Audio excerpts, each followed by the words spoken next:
Assalamualaikum dan salam Sarawak Maju Makmur bersama saya Lia Amira Anwarigus. Fokus berita malam ini, gas amonia biru dilihat sebagai salah satu industri yang berpotensi memacu industri petrokimia di Sarawak. Menurut Premier Sarawak, Datuk Petinggi Tan Sri Dr. Abang Abdul Rahman Zohari Tun Datuk Abang Openg, Sarawak berpotensi menjadi hub utama pengeluar dan pengeksport gas amonia biru di rantau Asia Tenggara. Jelasnya, Kerajaan Sarawak mengambil peranan aktif dalam membangunkan keseluruhan kitaran projek amonia biru di negeri ini. Kita akan juga melancarkan satu lagi projek di bawah Sarawak Petchem, iaitu amonia. Akan diletakkan di sebelah metanol, dan ini lebih kuranglah pelaburannya ialah 1 bilion US dollar, lebih kurang 4 bilion duit kita. Dan amonia ini sudah tentu akan menjadi bahan untuk mengeluarkan tenaga selain daripada industri hiliran yang lain berasaskan kepada gas, termasuklah fertilizer, dan juga banyaklah yang boleh kita hasilkan daripada amonia ini. Beliau berkata demikian ketika ditemui media selepas Majlis Penyediaan Gas Pertama Kemudahan Penjualan Gas Tambahan Bintulu BAGSF 2 di Tanjung Kidurong, Bintulu pada Isnin. Sementara itu, beliau turut menyatakan kerajaan negeri sedang giat menjalankan penyelidikan serta kerjasama dalam menghasilkan amonia biru. Tambah beliau, gas itu juga berpotensi menjadi bahan ganti bahan api berasaskan arang batu. Tapi yang penting ialah kita akan membangunkan tenaga kita yang menggunakan gas turbine selain daripada hidro. Kajian kita hidro ialah lebih kurang 20,000 megawatt. Dan kita ada perancangan pendekatan yang baru di mana kita akan membangunkan cascading dam, iaitu menggunakan sungai, dan kita biarkan dam, ia akan menjanakan tenaga.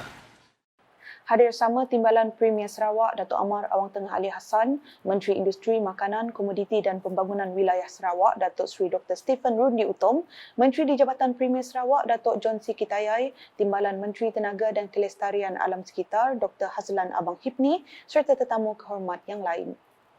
Sementara itu, Datuk Petinggi Tan Sri Abang Zohari berkata, kemudahan gas tambahan Bintulu BAGSF 2 menyokong pertumbuhan selanjutnya industri petrokimia di Sarawak. Menurutnya, bekalan awal gas daripada BAGSF 2 melalui saluran paip yang baru dibina menyediakan bahan api untuk pentauliahan loji metanol Sarawak Petchem Sdn Bhd SPSB berskala dunia. Jelas beliau, kemudahan BAGSF 2 yang berkapasiti 390 juta kaki padu gas sehari MMSCFD dapat memenuhi keperluan loji metanol baharu. Selain itu, katanya ia turut mampu membekalkan 70 juta kaki padu gas sehari untuk dibekalkan kepada Sarawak Energy Berhad SEB. Beliau berkata demikian dalam Majlis Penyediaan Gas Pertama Kemudahan Penjualan Gas Tambahan Bintulu BAGSF 2 di Tanjung Kidurong, Bintulu pada Isnin. Dalam pada itu, Datuk Petinggi Tan Sri Abang Zohari menegaskan projek ini adalah bukti komitmen Kerajaan Sarawak dalam menyokong aspirasi negeri untuk pembangunan hiliran yang lebih besar. Berita seterusnya, lawatan rasmi Timbalan Perdana Menteri Datuk Petinggi Dr. Ahmad Zahid Hamidi ke kawasan Sebuyau merupakan tanda sokongan Kerajaan Persekutuan terhadap pembangunan dan kebajikan masyarakat setempat. Menteri Utiliti dan Telekomunikasi Sarawak Datuk Julaihi Narawi berkata, beliau bukan sahaja turun padang bagi menyantuni penduduk di daerah ini, malah turut membawa berita baik mengenai pemberian beberapa geran yang akan menyokong pembangunan dan kemakmuran kawasan ini. Datuk Julaihi berkata demikian dalam ucapan aluannya pada program Santuni Rakyat bersama Yang Amat Berhormat Timbalan Perdana Menteri Malaysia ke daerah Sebuyau di Dewan Sekolah Kebangsaan SK Haji Bujang, Sebangan pada Ahad.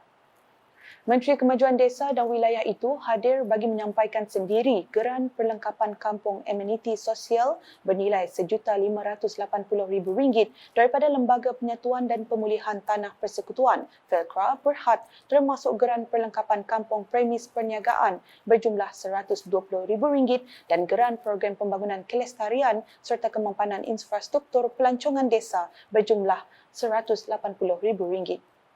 Turut diberikan adalah bantuan persekolahan Yayasan Pelajaran MARA YPM daripada Majlis Amanah Rakyat MARA Negeri Sarawak sebanyak RM10,000 yang disalur menerusi pemberian wang tunai RM100 secara one-off kepada setiap seorang daripada 100 pelajar SK Haji Bujang Sebangan yang berasal dari keluarga golongan berpendapatan rendah B40. Selain itu, MARA Negeri Sarawak telah menyediakan kemudahan pembiayaan perniagaan berjumlah RM458,000, bantuan program perumahan rakyat termiskin PPRT, baik pulih rumah dan bakul makanan berjumlah RM255,000 di samping mokcek kepada dua penerima skim Mudah Jaya SPIM dan skim pembiayaan kontrak ekspres Spike serta surat tawaran pembiayaan perniagaan MARA kepada seorang penerima skim Spike berjumlah RM458,000. Geran RM10,000 daripada Jabatan Kemajuan Masyarakat KEMAS Negeri Sarawak juga diberikan kepada 10 peserta kursus kemahiran Kids Quick Win bagi bidang variasi ban dan pastry. Dalam program sama, Datuk Petinggi Dr. Ahmad Zahid telah meluluskan peruntukan sebanyak RM10 juta untuk pembinaan giat MARA di kawasan Sebuyau yang perlu disegerakan pada tahun ini. Pada masa sama, tambahnya, Felcra Berhad membantu untuk mewujudkan mesin padi bagi menghasilkan beras di kawasan Sebuyau yang mana pihak Agensi Pembangunan Bersepadu Wilayah Samarahan, ISDA dan pekebun-pekebun kecil juga dapat mengambil perhatian dan sama membantu. Keperkembangan di Asajaya, sambutan Bulan Kemerdekaan dan Hari Malaysia tahun ini dimeriahkan dengan aktiviti jelajah berkonvoi Jabatan Kemajuan Masyarakat KEMAS bagi menyemarakkan semangat patriotik khususnya dalam kalangan komuniti kawasan luar bandar. Timbalan Menteri Kemajuan Desa dan Wilayah merangkap Ahli Parlimen Kota Samarahan, Datuk Rubiah Wang berkata, konvoi kembara diwakili sebanyak 66 buah motosikal simbolik kepada 66 tahun kemerdekaan Malaysia. Jelas beliau, konvoi tersebut bermula menyelusuri daripada Wisma Persekutuan Kota Samarahan, tadika Kampung Tanjung Bundong, Kampung Empila dan berakhir di pekarangan Dewan Sukan Kampung Tembirat, Lot sepanjang 46 km. Selain itu, kembara tersebut turut menyediakan penyerahan sebanyak 100 jalur gemilang di samping deklamasi sajak, pakaian kreatif kanak-kanak, nyanyian lagu patriotik dan mewarna yang melibatkan anak-anak taska dan tabika kemas bagi menyemai semangat kemerdekaan dalam diri kanak-kanak. Datuk Rubiah berkata demikian dalam teks ucapannya yang dibacakan oleh Residen Bahagian Samarahan Muhammad Irwan Bahari Bujang semasa menyempurnakan program itu di Asajaya pada Sabtu. Kembara kali ini juga turut berpeluang mendekati golongan yang kurang bernasib baik menerusi slot jelajah kasih Kampung Empila dengan mengedarkan bakul makanan kepada golongan sasar di kawasan sekitar. Manakala di Telang Usan dengan peranan media kerajaan amat penting terutama dalam mendapatkan maklumat dan fakta yang sahih. Menurut Ahli Dewan Undangan Negeri Adun Telang Usan, Dennis Ngau, masih ramai lagi rakyat di Malaysia yang mudah tertipu dengan skema membabitkan kerugian berjumlah puluhan ribu malah hingga jutaan ringgit. Katanya permasalahan ini berpunca akibat individu tertentu mudah percaya dan menghantar maklumat yang tidak sahih. Dalam hal ini, tegasnya peranan media kerajaan seperti Unit Komunikasi Awam Sarawak UKAS sangat penting dalam memperbetulkan maklumat-maklumat salah yang disebar kepada orang ramai. UKAS memperbetulkan keadaan. Mereka kata, jangan terus percaya apa yang kamu baca atau terima dalam handphone. Kalau kita yang di dalam lama sini, kepada ibu-ibu, bapa-bapa yang terima mesej yang mengatakan kamu hutang kredit kad 10,000, tapi tak pernah ada kredit kad, pergi jumpa David. Tanya David, betul ke tidak ni David? Pergi balai polis, jumpa ketua balai polis. Pergi jumpa pengetua. Beliau berkata demikian semasa berucap dalam program ziarah UKAS Sarawak Maju Makmur Daerah Telang Usan 2023 di Telang Usan pada Ahad. Dalam pada itu, Dennis juga berkesempatan menyampaikan hadiah kepada para pemenang deklamasi sajak dan persembahan nyanyian berkumpulan. Di Sri Aman pula, seramai 2,500 peserta telah menyertai pertandingan Benak Road Trail Fun Run. Anjuran Jabatan Kerja Raya JKR Sri Aman bertempat di Waterfront Sri Aman pada Ahad. Majlis pelancarannya dirasmikan oleh Timbalan Menteri Pendidikan, Inovasi dan Pembangunan Bakat Sarawak yang juga Adun Simanggang Datuk Francis Harden Hollis. Pertandingan telah bermula seawal jam 6.50 pagi melibatkan 200 peserta yang mengambil bahagian dalam acara 10 km disusuli acara 5 km melibatkan 2,300 peserta. Antara acara yang dipertandingkan adalah 10 km kategori terbuka lelaki dan wanita, 5 km terbuka lelaki dan wanita, termasuk kategori veteran lelaki dan wanita untuk kedua-dua acara tersebut. Program larian ini adalah sempena Pesta Benak 2023 yang dijadualkan berlangsung dari 29 September hingga 1 Oktober ini. Sekian edisi malam bersama saya Lia Amira. Berita lebih lanjut boleh didapati di semua platform media sosial UKAS termasuk portal ukas.sarawak.gov.my dan UKAS channel di YouTube. Sebelum mengakhiri buletin UKAS, saksikan video aktiviti yang akan berlangsung sempena Majlis Sambutan Maulidur Rasul peringkat Sarawak tahun 2023 Masihi 1445 Hijrah sempena sambutan perayaan 60 tahun Sarawak Merdeka. #saluran informasi rakyat. Salam UKAS.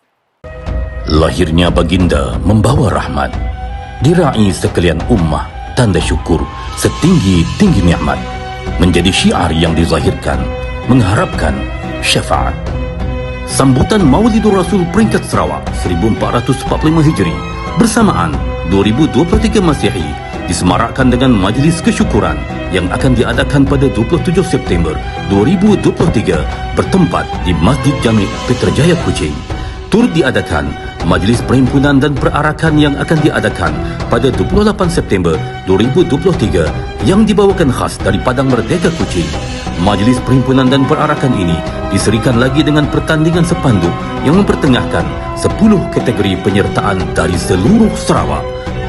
Acara-acara iringan turut diadakan seperti forum perdana hal ehwal Islam, pameran bertemakan Rasulullah sallallahu alaihi wasallam, ceramah bersempena Maulidur Rasul di masjid dan surau di setiap bahagian Sarawak. Ayo sama-sama hadir bagi memeriahkan lagi sambutan Maulidur Rasul peringkat Sarawak pada tahun ini. Sarawak makmur, ummah sejahtera.